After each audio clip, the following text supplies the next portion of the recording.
ka ng bata ka? Paano mo nagawa ipahamak yung kapatid mo? Ha?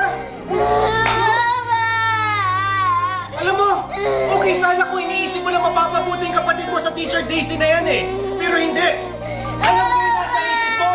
Gusto mo lang talaga siyang mawala sa bahay na to. Sinabi po ni Teacher Daisy, alagawin niya po sa floor. Sorry na po.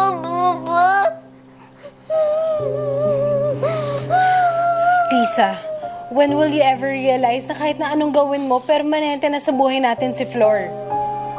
The sooner na matanggap mo yan, the sooner na maging okay na sa'yo ang lahat. At hindi na rin ako hihingi sa'yo ng sorry para kay Flor. Because I know that you're not gonna mean it. At lalo lang madadagdagan yung mga kasalanan mo.